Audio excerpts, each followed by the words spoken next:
Apollo Medics super speciality hospital, Lucknow की doctor Neha Negi, obstetrics, gynaecology and reproductive medicine, advanced laparoscopic and robotic surgeon ने उन महिलाओं के लिए नई उम्मीद जगाई है जो वर्षों से गंभीर एंडोमेट्रियोसिस, एडेनोमायोसिस और फाइब्रॉइड के कारण दर्द और निराशा में जी रही थीं।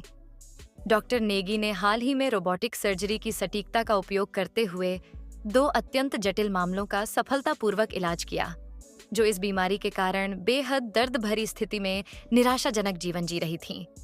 पहली मरीज लगभग 8 से 10 वर्षों से एंडोमेट्रियोसिस और संबंधित बीमारियों से पीड़ित थीं। इस दौरान उनकी laparoscopic cystectomy, open fibroid surgery, C section तक हुआ और यहाँ तक कि गर्भाशय भी निकाला जा चुका था। गर्भाशय के हटने के बाद भी वे अपने डेली रूटीन के काम भी बिना दर्द के नहीं कर पा रही थीं। यहाँ तक कि उन्हें फ्रेश होने या यूरिन पास होने पर असहनीय दर्द होता था। अपोलो मेडिक्स में डॉक्टर नेगी की टीम ने रोबोटिक सर्जरी के जरिए यह चुनौतीपूर्ण ऑपरेशन किया। रोबोटिक प्रणाली की हाई मैग्निफिकेशन कैपेसिटी और मिलीमीटर स्तर की सटीकता ने डॉक्टरों को महत्वपूर्ण अंगों को सुरक्षित रखते हुए गहरे जमे हुए एंडोमेट्रियोसिस टिश्यूज और बार-बार बनने वाले सिस्ट हटाने में सफलता प्रदान की। सर्जरी के बाद मरीज न केवल पूरी तरह लक्षण मुक्त हैं, बल्कि उनका CA 125 स्तर भी सामान्य हो गया है। अपने एंडोमेट्रियोसिस जो डिजीज है और फाइब्राइड से जो जूझ रही महिलाओं को आप कहीं ना कहीं ठीक रखें और उनका जीवन आगे और भी बेहतर हो सके, उसके लिए अपने कई रोबोटिक सर्जरी की क्या कुछ कहेंगे मैम उसको लेकर? देखिए, रोबोटिक सर्जरी बहुत ही अच्छी सर्जरी है क्योंकि वो टेक्निकली बहुत साउंड है और बहुत अच्छा मैग्निफिकेशन मैनुवरिटी रहती है, क्योंकि इन सब डिजीज़ से पीड़ित लोगों में ज़रूरी है कि आप डिजीज़ को पूरी तरीके से ख़त्म करें, जैसे कि वो फिर होके मरीज़ को उनके जीवन को ख़राब ना करें।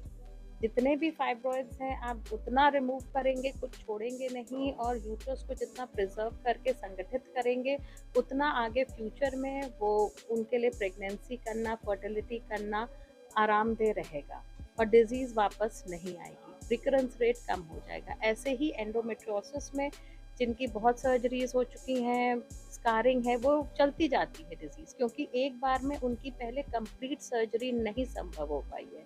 रोबोटिक सर्जरी जो हम लोग अपोलो में करते हैं, उससे ये फ़ायदा रहता है कि हम complete removal of the disease करते हैं। वो जहाँ पे हिडन है, गठी हुई हैं, वाइटल ऑर्गन से चिपकी हुई हैं, वो सब हम लोग अच्छे से हटाते हैं, जिससे नॉर्मल टिश्यूज़ उनके सेफ रहते हैं, उनके नॉर्मल जो फंक्शंस हैं डेली के वो कर पाते हैं और डिज़ीज़ पूरी तरीके से ख़त्म हो जाती है। तो फिर से डिजीज़ होने की संभावना और उनके जीवन में और तकलीफ नहीं होती। ये 125 टेस्ट की अगर बात करें तो उसका इसमें क्या रोल होता है? क्या उससे ये चीज़ें डिटेक्ट हो पाती हैं? जी, वैसे डायग्नोसिस के लिए एंडोमेट्रियोसिस की या एडिनोमायोसिस के लिए हम लोग CA 125 को रिकमेंडेशंस नहीं है उसको यूज़ करने के लिए, लेकिन क्योंकि इनके अल्ट्रासाउंड फीचर्स या MRI फीचर्स में कॉम्प्लेक्स गांठें, कॉम्प्लेक्स सिस्ट बन के निकलता है, तो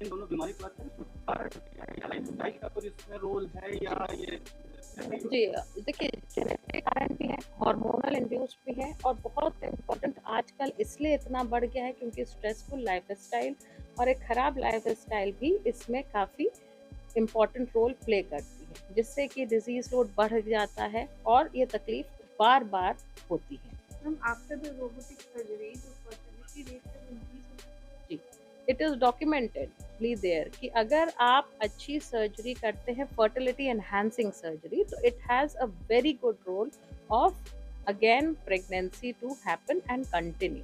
जैसे एक पेशेंट है हमारे जिनकी फेल्ड प्रेगनेंसी थी, सिवियर एंडोमेट्रोसिस था, तो उनकी अब कंप्लीशन सर्जरी के बाद थैंकफुली अब she has a good ongoing pregnancy. Channel Deshbandhan news को बेल आइकन दबाकर सब्सक्राइब, लाइक और शेयर जरूर करें।